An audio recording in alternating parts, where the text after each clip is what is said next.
Week 3 of the NFL season brings us a fascinating showdown that could go a long way in shaping the playoff picture. The Minnesota Vikings travel to Cincinnati to take on the Bengals, and both teams enter with something to prove.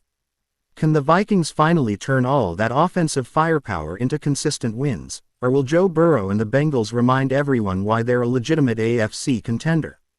We've got two explosive passing games, stars on both sides of the ball, and plenty of betting angles to dig into.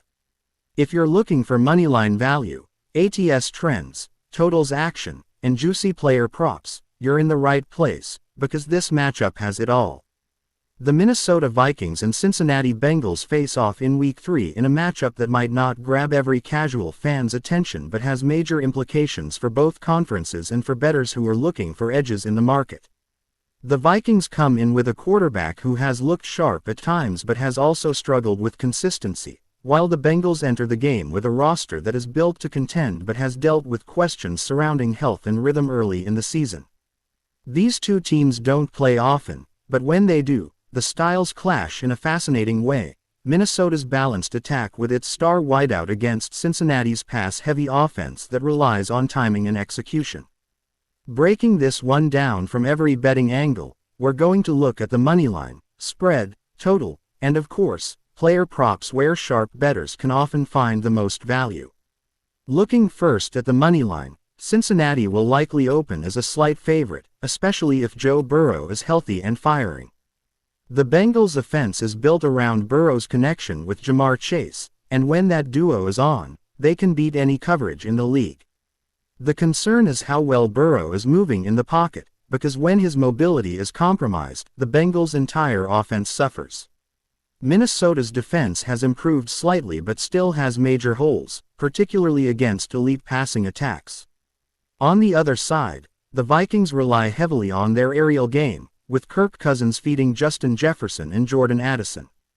Jefferson remains a matchup nightmare, and Cincinnati's secondary will have to decide whether to bracket him or risk leaving him in one-on-one situations. The Bengals have more talent top to bottom, but the Vikings are live dogs here, especially if Cousins gets into rhythm early.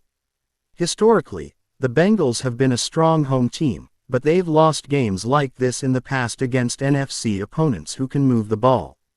From a moneyline perspective, if Cincinnati is laying too much juice, the smarter play may be to sprinkle Minnesota, particularly if the line creeps past plus 150, because this is not a game where the Bengals are a lock. Against the spread, trends tell an interesting story. Cincinnati has been one of the most profitable ATS teams over the past two seasons, particularly in the second half of the year, but they've started seasons slowly. In their last 10th of September games, the Bengals are just 4-6 ATS, a sign that they often need time to settle in. Minnesota, by contrast, has been unpredictable, posting a near .500 record ATS over the last two seasons, often covering when people least expect it and failing to cover when they're favorites.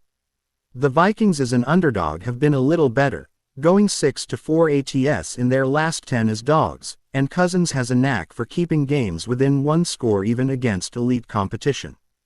If this spread sits at Bengals -3 to -3.5, the value could be on Minnesota, because this is exactly the kind of game where they can backdoor a cover late.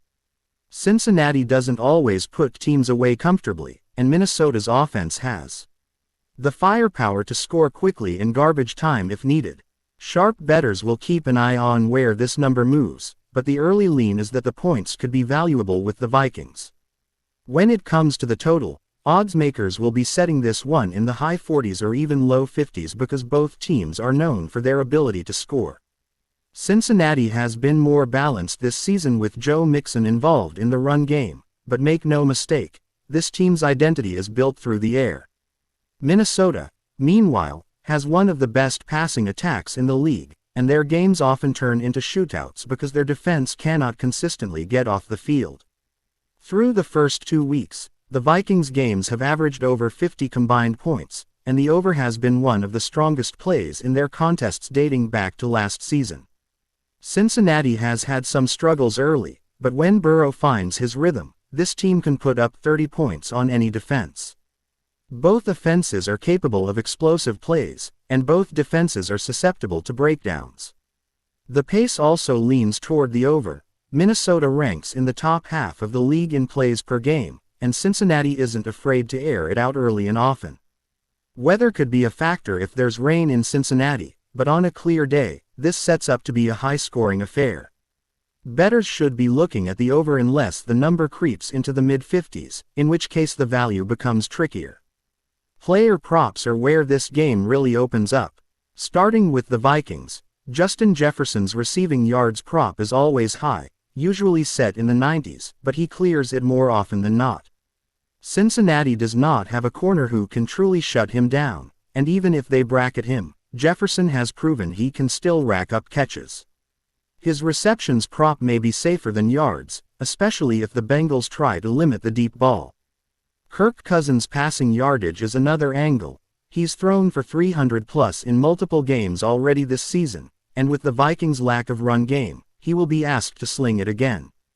On the Bengals' side, Ja'Marr Chase is always a dangerous weapon, and if Burrow is healthy, his yardage and touchdown props are live. T. Higgins is worth a look too, especially if Minnesota overcommits to Chase. Joe Mixon's rushing attempts prop could also be sneaky value, because the Bengals may want to control tempo and keep Cousins off the field.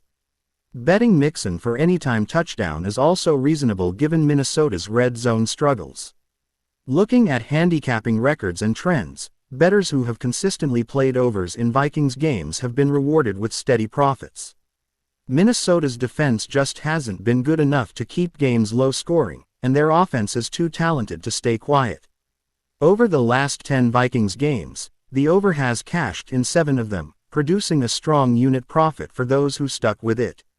For Cincinnati, the trend has been backing them ATS in the second half of seasons, but early on, fading them has actually been the more profitable approach. They've been overvalued in the market in September, which has allowed sharp bettors to grab value on their opponents.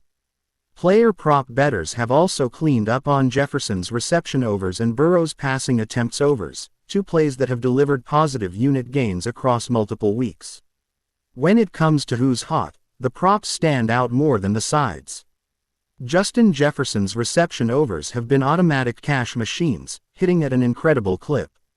Ja'Marr Chase anytime touchdown bets have also been strong, though more volatile, as they rely on big plays or red zone targets.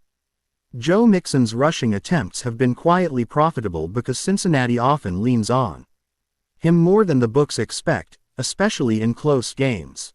From a side and total perspective, Minnesota overs have been the hottest trend, while fading Cincinnati in early season ATS spots has also produced profit. Bringing it all together, the final best bets for this game shape up clearly.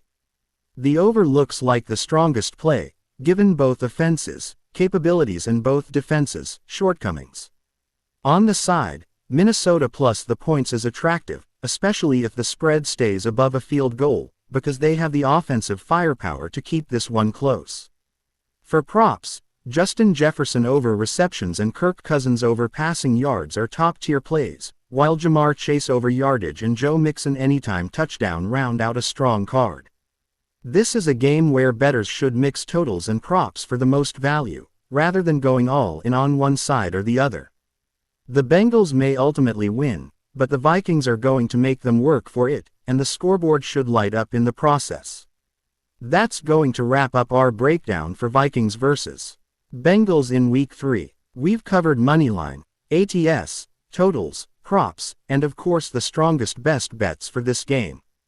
If you found this breakdown helpful and want sharp, betting-focused analysis like this every single week, make sure you hit that subscribe button to my channel Beyond the Box Score.